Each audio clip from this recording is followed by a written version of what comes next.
Hello everyone, আসসালামু আলাইকুম। শিম্পুস kitchen থেকে আমি শিম্পু। আজকে চলে এসেছি খুবই মজাদার একটা রেসিপি নিয়ে। আমি আজকে ফালুদা তৈরি করে দেখাবো।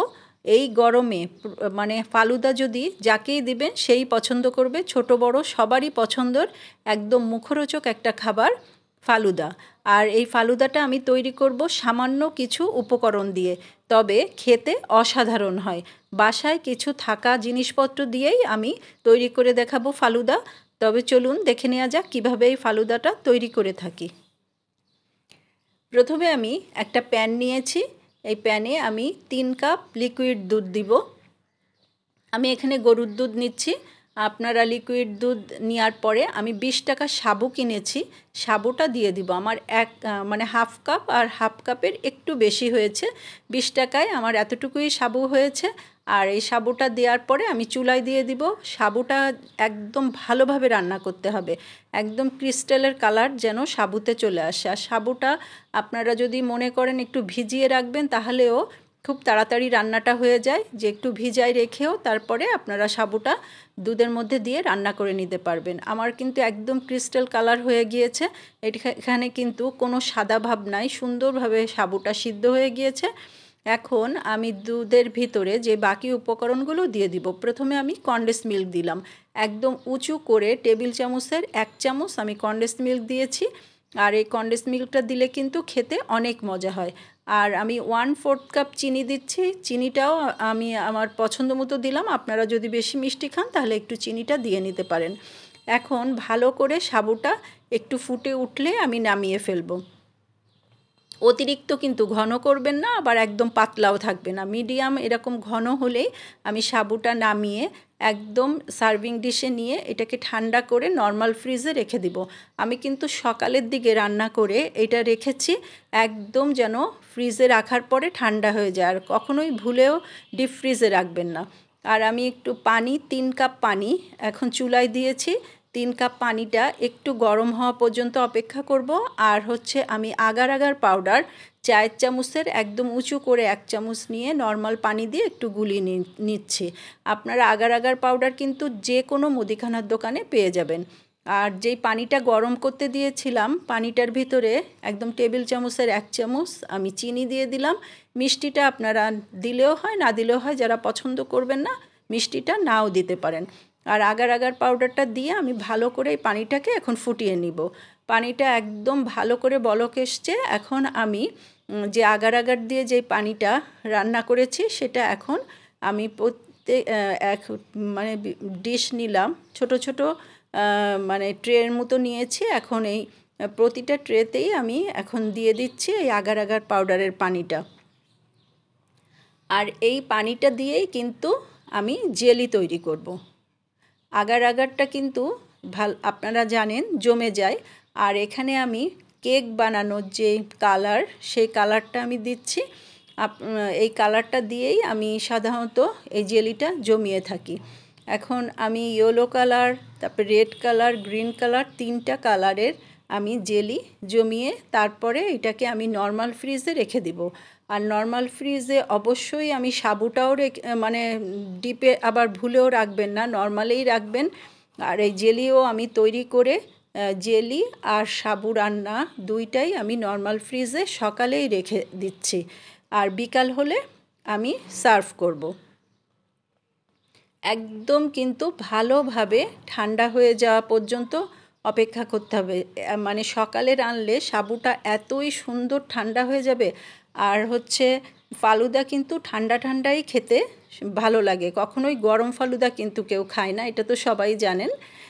তা আমি এখানে জেলিগুলো সুন্দর করে জমে গিয়েছে, এখন ফ্রিজ দিয়ে বের করে নিয়েছি। এখন প্রায় সন্ধ্যা হয়ে গিয়েছে আর সাবুটাও সুন্দরভাবে জমে ঠান্ডা হয়ে গিয়েছে। আর এখানে আমি কিছু বাদাম আর হচ্ছে কাজু বাদাম একদম কেটে নিয়েছি আর হচ্ছে রুয়াফজা নিয়েছি। এখন জেলিগুলোকে ভালোভাবে ছোট ছোট করে একটু কেটে নিব।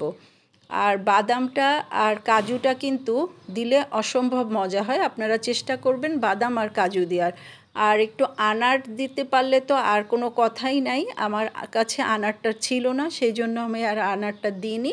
আনারটা দিলেও খাওয়ার সময় যখন আনার মুখে পড়ে খেতে কিন্তু অনেক মজা লাগে। যে কোনো ফ্রুটস আপনারা বাসায় থাকলেও একটু কেটে দিয়ে দিতে পারেন, যেমন অ্যাপেল, আঙুর, তারপরে হচ্ছে আনার, এগুলো দিয়ে ফালুদাটা সার্ভ করলেও ভালো হয়। এখন সব জেলিগুলোকে কিন্তু আমি কেটে নিচ্ছি একে একে। সব জেলিগুলো কাটলে তারপরে আমি সার্ভিং যে গ্লাস, সেই গ্লাসে আমি সুন্দর করে ফালুদা একদম রেডি করে ফেলবো। এখন আমি 4টা সার্ভিং গ্লাস নিয়েছি। এখন প্রথমে আমি গ্লাসে একটু রুয়াফজা দিয়ে ভালো করে গ্লাসটা ঘুরিয়ে লাগিয়ে নিব। এটা জাস্ট ডেকোরেশনের জন্য। এই ডেকোরেশনটা করলে দেখতেও ভালো লাগে, আর ফালুদা স্বাভাবিক যে বাচ্চাদের বলেন আর বড়দের বলেন, যখন সার্ভ করবেন তখন ডেকোরেশনের যদি সুন্দরভাবে আপনারা প্রেজেন্টেশন করে মানুষের সামনে দিবেন, সবাই মানে দেখেই একদম ওয়াও যেন বলে। তা প্রেজেন্টেশনের উপরও কিন্তু অনেক খাবারের মজাটা নির্ভর করে। যতই মজা হোক, কিন্তু প্রেজেন্টেশন যদি খারাপ হয় অনেক সময় আসতে দেখলে পছন্দ হয় না। তাহলে আমার একটু দেওয়া হয়ে গেল রুয়াফজা। এখন আমি যে জেলিগুলো জমিয়েছিলাম, প্রতিটা জেলি মানে গ্লাসের মধ্যে অল্প অল্প করে 3টা কালারেরই জেলি দিয়ে দিব। তারপরে বাদামগুলোও দিয়ে দিব, যে বাদাম কুচি করে রেখেছিলাম, এখন বাদামটাও আমি অল্প অল্প করে সব গ্লাসে দিয়ে দিব। এইভাবে কিন্তু একে একে করে সব দেওয়ার পরে গ্লাসটা কিন্তু সুন্দরভাবে মানে একদম ডেকোরেশনটা যেন সুন্দর হয়। নিচে জেলি দেখা যাবে, তারপরে সাবু, তারপরে হচ্ছে আইসক্রিম দিতে হবে। আর আমি কিন্তু আইসক্রিম যখনই আপনারা দিবেন, আপনারা কিন্তু ভ্যানিলা আইসক্রিমটা দিবেন। যেহেতু আমি রুয়াফজা দিব, রুয়াফজায় কিন্তু অন্য কোনো আইসক্রিম ভালো লাগে না। আমি বাদাম দেওয়ার পরে যে সাবুটা রান্না করেছিলাম, এখন উঁচু করে আমি টেবিল চামচের 1 চামচ করে সাবু দিয়ে দিচ্ছি। আর এই সাবুটা কিন্তু খেতে এত মজা হয়েছে, যেহেতু দুধটা একদম ঘন হয়ে গিয়েছিল, তারপরে আমি কনডেন্স মিল্ক চিনি দিয়েছি, মানে সাবুটা খেতেও অনেক মজা হয়েছে। আলাদা কিন্তু মালাই করে শুধু সাবুটা আবার রান্না করে এগুলো আমি করতে যাইনি, একবারেই কিন্তু দুধ দিয়ে আমি একদম সাবুটা রান্না করে নিয়েছি, যে ঝামেলাও কম কিন্তু খেতে অসাধারণ হয়। আবার আমি সাবুর উপর একটু জেলি আর হচ্ছে বাদামগুলো দিয়ে দিলাম। এখন দিয়ে দিব রুয়াফজা। রুয়াফজাটাও আপনারা আপনাদের পছন্দ মতো কিন্তু কম বেশি করে দিতে পারবেন। রুয়াফজা দেওয়ার পরে আমি যে ভ্যানিলা আইসক্রিম নিয়েছি, ভ্যানিলা আইসক্রিমটা দিয়ে দিব। আর খেতে কিন্তু আমি বারবার বলছি, একদম কোনো অংশে কম না। একবার বাসায় করে খেয়ে দেখলে বুঝতে পারবেন এই ফালুদাটা খেতে কত মজা হয়। কিন্তু ঝামেলা একদমই কম। ঝামেলা ছাড়াই এত মজার ফালুদা যদি বাসায় তৈরি করতে পারেন, তাহলে আপনারা নিজেরাই বলবেন এত অসাধারণ ফালুদা, মানে খেলেই একদম প্রাণটা জুড়ায় যাবে। আমার বিশ্বাস যে আপনারা যে যেখান থেকে দেখছেন সবাই একবার হলেও ট্রাই করবেন। এখন আমি ভ্যানিলা আইসক্রিম দিয়ে দিলাম। আইসক্রিম দেওয়ার পরে একটু হচ্ছে জেলিগুলো আবার একটু দিয়ে দিব, একটু বাদাম দিয়ে দিব, একটু রুয়াফজা দিয়ে দিব, বাস হয়ে গেল। তাহলে আমার ফালুদা তৈরি।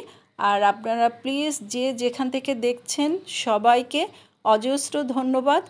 আর আমার চ্যানেলটা যদি আপনাদের ভালো লেগে থাকে তবে প্লিজ লাইক, শেয়ার আর সাবস্ক্রাইব করে আমার পাশে থাকবেন। আর সবার আগে রেসিপি পেতে অবশ্যই বেল বাটনটা ক্লিক করবেন। আল্লাহ হাফিজ।